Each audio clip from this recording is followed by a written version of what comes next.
संस्कृत साहित्य का आलोचनात्मक विश्लेषण, जिसकी कोड संख्या है BSKC 102। आज इस कोर्स में मैं आप सबका हार्दिक स्वागत अभिनंदन करती हूँ।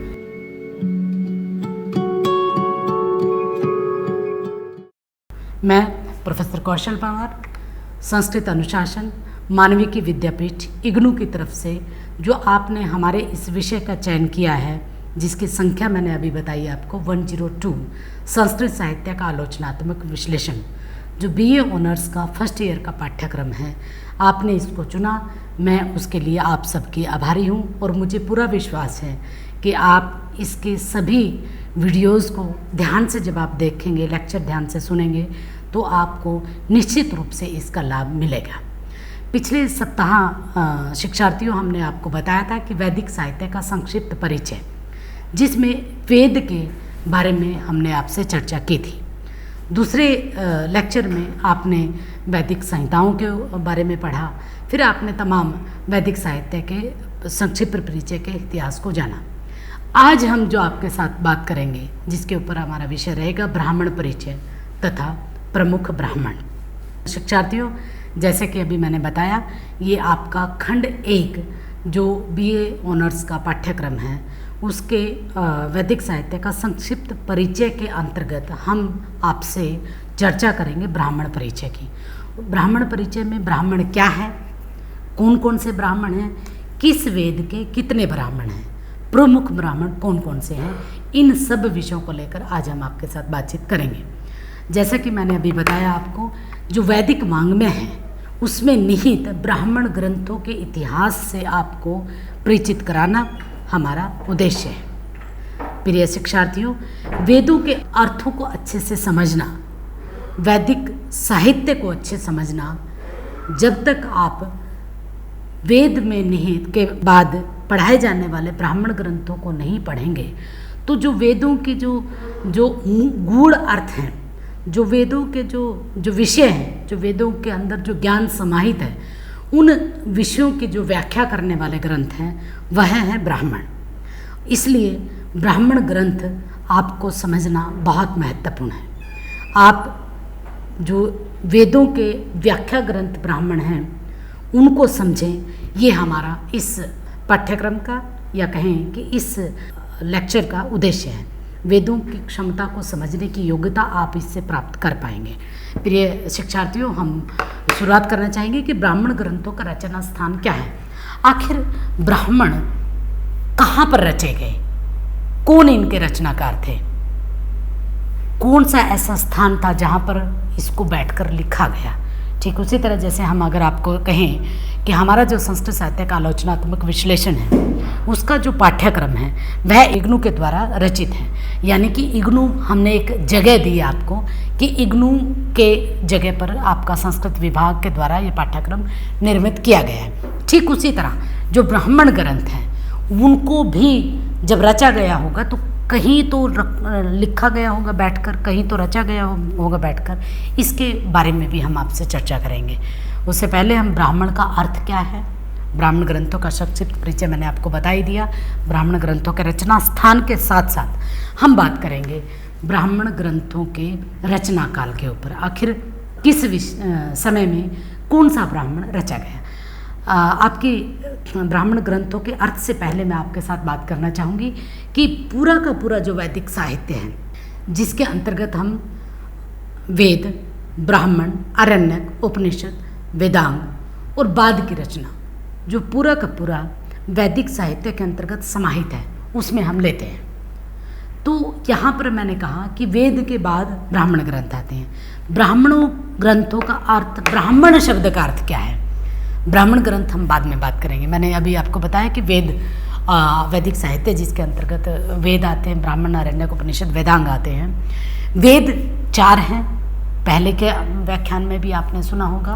वेद ऋग्वेद, यजुर्वेद, अथर्ववेद और सामवेद। ऋग्वेद का ब्राह्मण कौन सा है, सामवेद का ब्राह्मण कौन सा है, अथर्ववेद का ब्राह्मण कौन सा है और यजुर्वेद का ब्राह्मण कौन सा है, ये हम आज के इस लेक्चर में जानेंगे।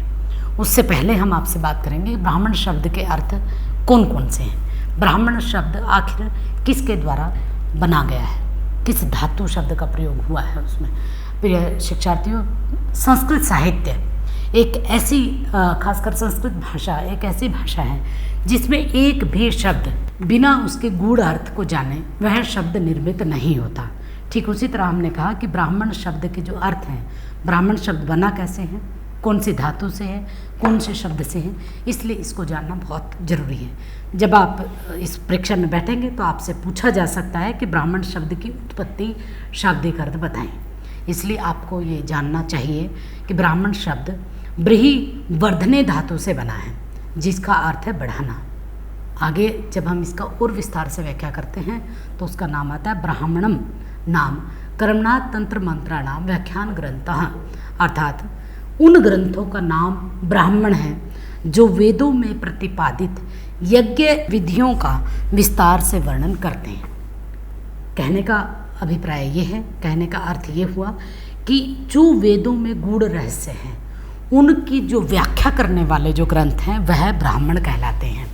ब्राह्मण का दूसरा अर्थ मंत्र भी है, जिसके अनुसार इसका अर्थ होगा मंत्रों की व्याख्या करने वाले एवं उनका विनियोग देने वाले अर्थ, उसको हम कहेंगे ब्राह्मण। ब्राह्मण शब्द के भिन्न भिन्न अर्थ दिए गए हैं। जैसा कि अभी मैंने बताया, अगर ब्री धातु से ब्राह्मण शब्द का अर्थ बनाएं तो उसका अर्थ बनता है बढ़ाना। ब्राह्मण का दूसरा अर्थ है मंत्र, जिसके अनुसार अर्थ होगा मंत्रों की व्याख्या करने वाले और उनका विनियोग करने वाले। मंत्रों की व्याख्या कहाँ से? जो वेदों में जो मंत्र दिए गए हैं उन वेदों के मंत्रों की व्याख्या जिनके द्वारा होती है उसे कहा जाता है ब्राह्मण। अब हम आते हैं आपस्तंभ ऋषि के अनुसार ब्राह्मण का अर्थ क्या है। आपस्तंभ ऋषि के अनुसार ब्राह्मण का अर्थ है कर्म चोदना ब्राह्मणानी, अर्थात जिनमें वेद विहित कर्म कांड का यथावत प्रतिपादन किया गया हो। ये किसके अनुसार है? आपस्तंभ ऋषि के अनुसार।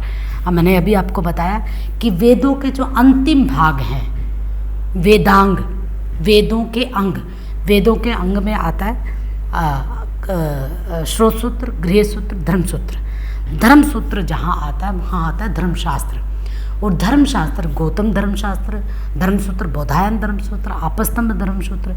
यहाँ जो मैंने आपके सामने रखा है आपस्तंभ ऋषि के अनुसार, अर्थात आपस्तंभ जो धर्मसूत्र है उसको रचनाकार है आपस्तंभ ऋषि। उनके अनुसार ब्राह्मण किसे कहा गया? वेद वहित कर्मकांड का जो यथावत प्रतिपादन जिनके द्वारा किया जाता है वह हुआ ब्राह्मण। अन्य विद्वानों के अनुसार ब्राह्मण वे विद्वान थे जो ब्राह्मण जाति के थे और उनके संकलित विचार ही ब्राह्मण ग्रंथ कहलाते हैं। ये कुछ ऐसे विद्वान हैं जो जिनको एक तरह से अन्य कहा गया।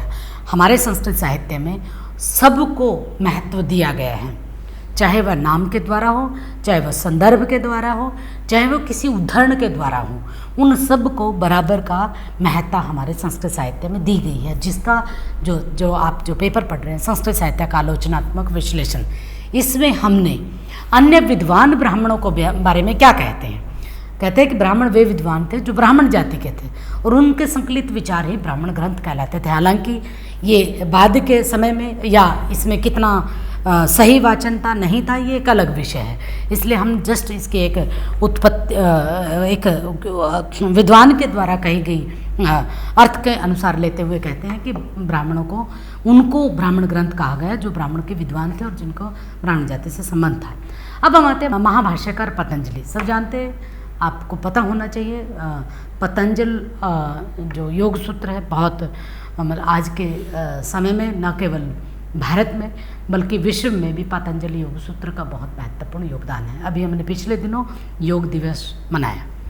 तो महाभाष्यकार पतंजलि क्या कहते हैं, ब्राह्मण क्या है?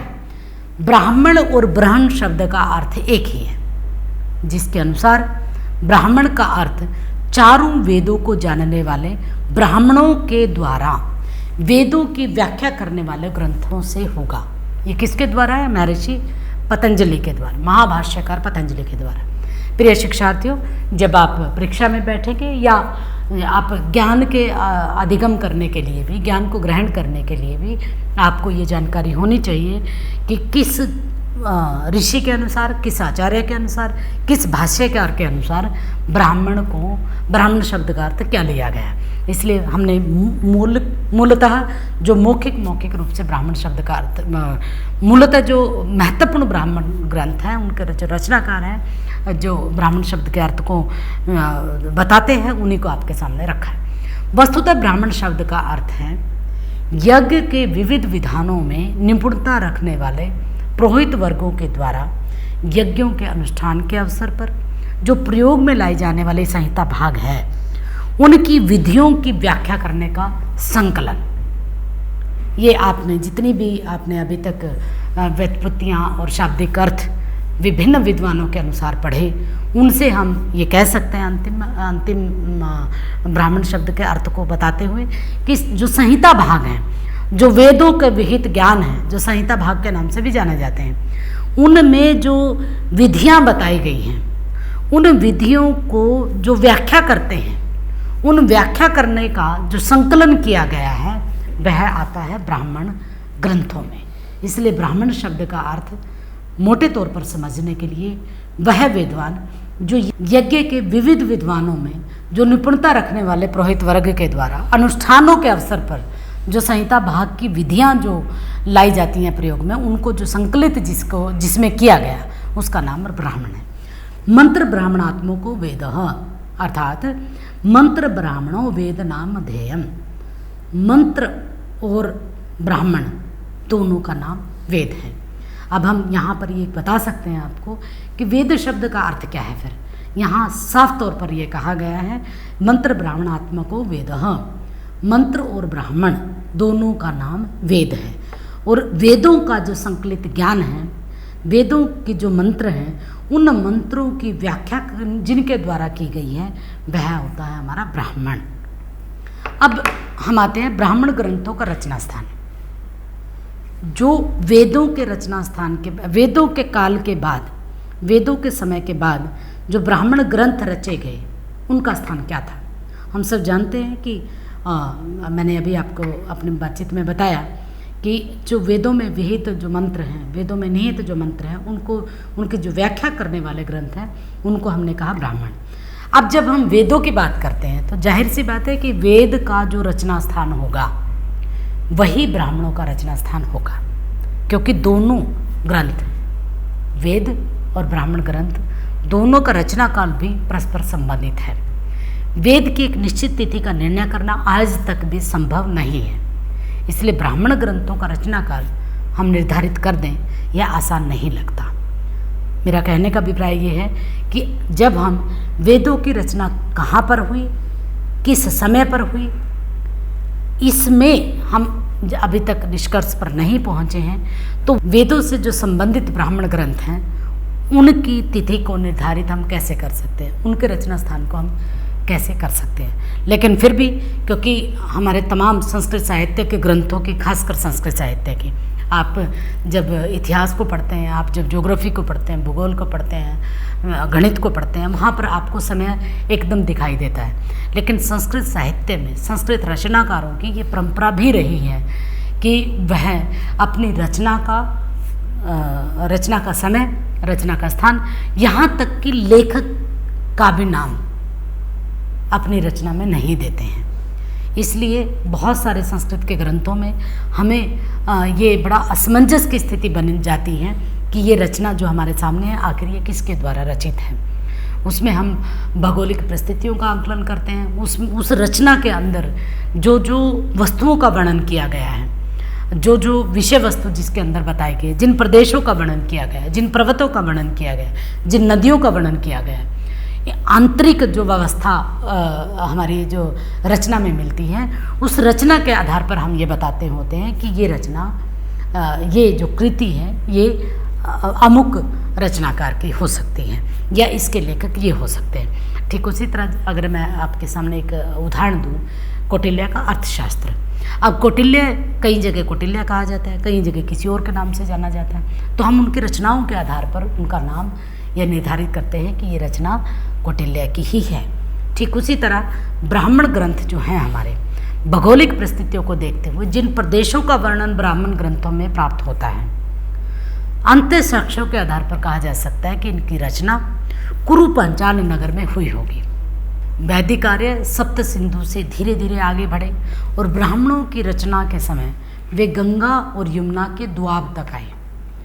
वह इन नदियों के बीच में विद्यमान कुरु पांचाल नगर में पहुँचे और वहाँ पर उन्होंने ब्राह्मण ग्रंथों की रचना की। ये हमने किसके माध्यम से जाना? भौगोलिक संरचना को देखते हुए।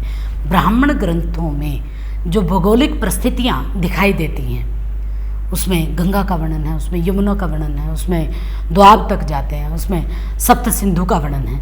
हमने उन ग्रंथों में जो विषय वस्तु दी गई हैं, जिनका जिक्र मैंने अभी किया, इन विषय वस्तुओं के आधार पर हम ये तय करने में काफ़ी हद तक अनुमान लगा सकते हैं कि ये रचना कुरु पांचाल नगर में हुई होगी। इसलिए प्रिय शिक्षार्थियों, जब ब्राह्मण ग्रंथों का रचना स्थान आप लिखेंगे तो आप इसमें कहेंगे कि अंतः साक्ष्यों के आधार पर और भौगोलिक परिस्थितियों को देखते हुए हम ये कह सकते हैं कि ब्राह्मण ग्रंथों का रचना स्थान गंगा और यमुना के द्वाब के बीच में जो कुरु पांचाल नगर है वहाँ पर हुई होगी। अब हम आते हैं ब्राह्मण ग्रंथों का रचना काल। हालांकि मैंने आपको स्पष्ट किया कि क्योंकि वेदों का रचना काल हमारे सामने स्पष्ट नहीं है, हम एक अनुमान के आधार पर ये बताते हैं कि कौन सा वेद कब रचा गया। ठीक उसी तरह ब्राह्मण ग्रंथों की रचना में भी शताब्दियों का समय लगा होगा, जैसे वेदों का रचना काल में लगा है। हम ये उनको एक ठोस परिस्थिति में ये नहीं कह सकते कि ऋग्वेद की रचना इस समय पर इस कालखंड में हुई होगी, बल्कि हम ये कहते हैं कि एक ऋषि के द्वारा, मंत्र दृष्टा ऋषि के द्वारा, ऋषियों ने मंत्रों का दर्शन किया, उन दर्शनों के आधार पर मंत्रों को रचा गया और बहुत सारे ऋषियों के द्वारा ऋग्वेद का जैसे रचना की गई, यजुर्वेद, सामवेद, अथर्ववेद। ठीक उसी तरह जो उनका जो शताब्दियों का जो समय लगा है, ठीक उसी तरह ब्राह्मण ग्रंथों की रचना के समय में भी एक कालखंड में हम ये कहेंगे नहीं ये 800 ईसा पूर्व का है या 700 ईसा पूर्व का है। इसके ऊपर हम एक तरह से अपनी आधिकारिक टिप्पणी उस तरीके से नहीं कर सकते। लेकिन जैसा कि मैंने अभी बताया कि रचना स्थान के बारे में, भौगोलिक परिस्थितियाँ और उनकी जो आंतरिक साक्ष्य हैं, उनके आधार पर हमने बताया कि इनकी रचना यहाँ पर हुई होगी।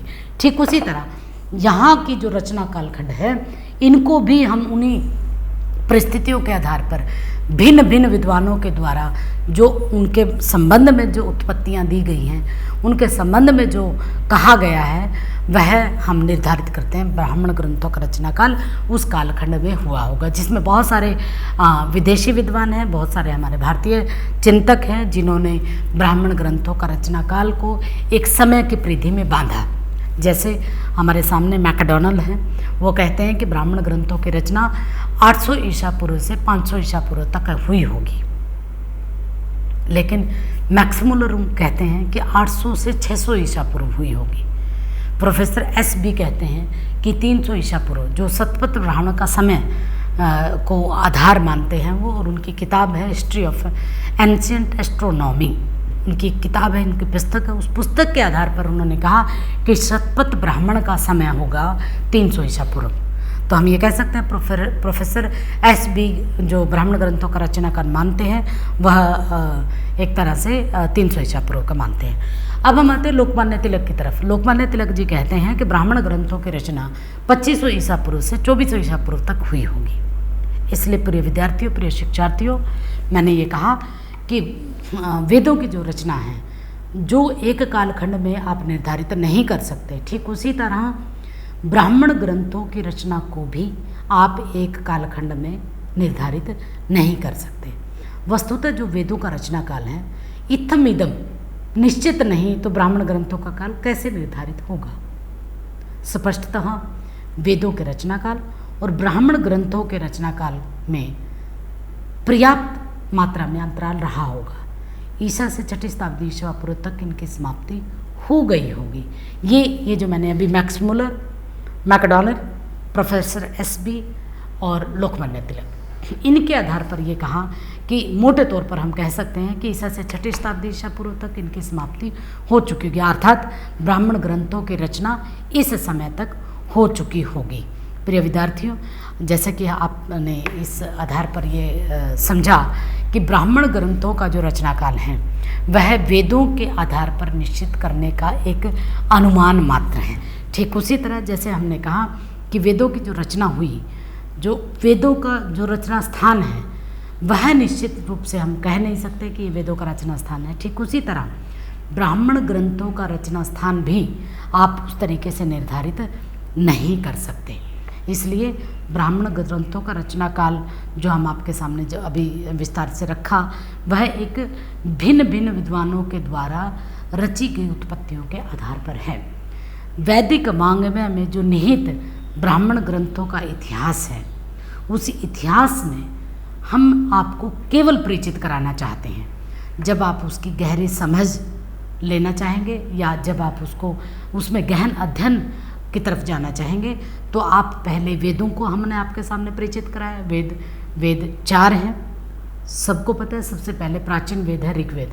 मैं आपको ये बता दूं कि ऋग्वेद न केवल भारत की बल्कि विश्व की प्रथम पुस्तक ऋग्वेद कही जाती है, लिखित पुस्तक कही जाती है ऋग्वेद। उसके बाद आता है यजुर्वेद।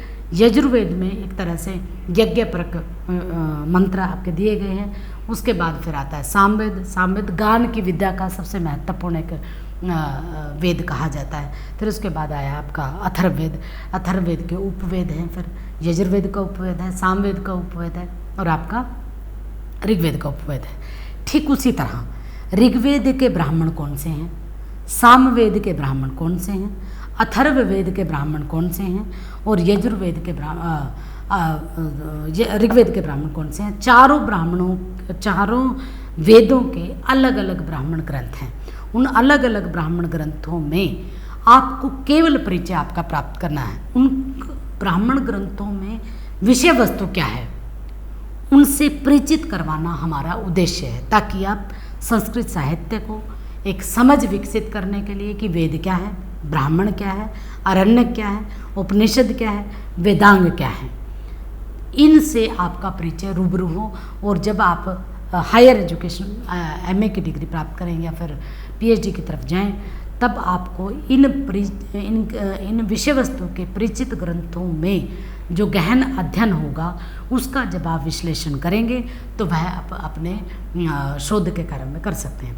ब्राह्मण शब्द के जो अर्थ दिए गए हैं, उन अर्थ के आधार पर आप ये बता सकते हैं कि हमारे जो वेदों का जो ज्ञान निहित है, जो वेदों में जो मंत्रों के माध्यम से ज्ञान दिया गया है, अग्नि मीले प्रोहितम, जो पृथ्वी सूक्त है, अग्नि सूक्त है, पुरुष सूक्त है, तमाम सूक्तों के माध्यम से जो ज्ञान दिया, आख्यान सूक्त है सबसे महत्वपूर्ण।